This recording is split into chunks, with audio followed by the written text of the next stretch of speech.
Setiap manusia pasti memiliki rasa takut, termasuk takut pada setan ataupun jin.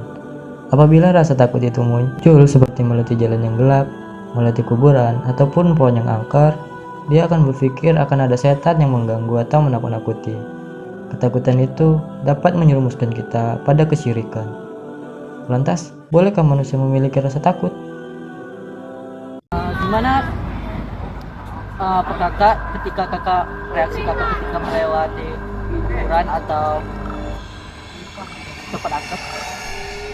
Maksud abang kayak tanggapan saya Ya. gitu. Takut pasti lah ya bang.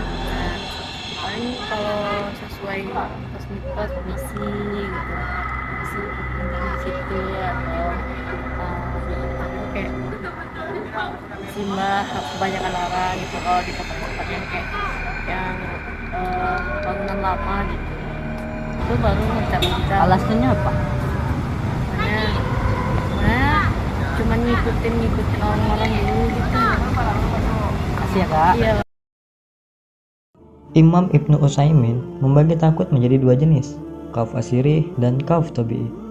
Khauf asyiri sendiri yakni takut yang samar. Rasa takut jenis ini disertai dengan rasa merendahkan diri kepada hal-hal yang ditakuti.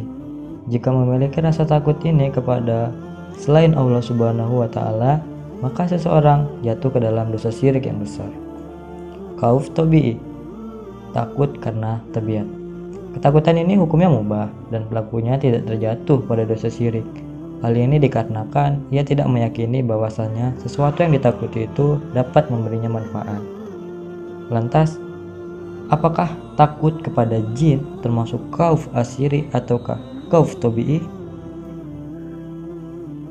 Takut kepada jin bisa termasuk ke dalam khauf asyiri jika kita meminta perlindungan atau memohon kepada jin. Contohnya, ketika ada orang yang hendak melewati tempat yang sunyi atau dianggap angker, dia akan mendatangi tempat itu sambil memohon pamit dan meminta izin untuk lewat. Seperti, "Mbah, permisi mau lewat." Nah, kebiasaan semacam ini termasuk tradisi orang musyrikin jahiliyah.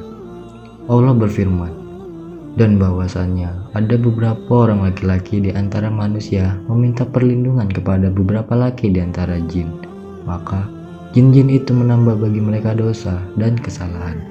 Quran Surah Al-Jin ayat 6. Rasa takut seperti itulah yang termasuk ke dalam syirik yang besar. Ketakutan pada jin dan setan bisa juga masuk ke dalam khauf tabi'i. Misalnya, seseorang merasa merinding lalu menjauhi tempat yang ia takuti. Ia memilih menghindarinya dan tidak memohon pamit dan sebagainya. Ia merasa takut seandainya melihat setan yang jelek atau dikagetkan jin yang usil dan sebagainya. Hal ini bukanlah termasuk khauf asyiri yang dilarang. Perbedaan khauf asyiri dan khauf tabi'i hanyalah tentang keyakinan. Jika seseorang sekedar merasa takut dan tak memiliki keyakinan bahwasanya setan dan jin dapat menyebabkan keburukan padanya tanpa sebab, maka ia selamat dari kesyirikan. Sebaliknya, jika ia meminta perlindungan kepada selain Allah, maka ia masuk ke dalam syirik yang besar. Keyakinan yang semestinya dimiliki seorang mukmin ialah tak ada yang dapat memberikan manfaat ataupun mudarat kecuali Allah Subhanahu wa taala. Setan dan jin tidak mampu memberikan bahaya dan gangguan kepada manusia kecuali atas izin Allah Subhanahu wa taala.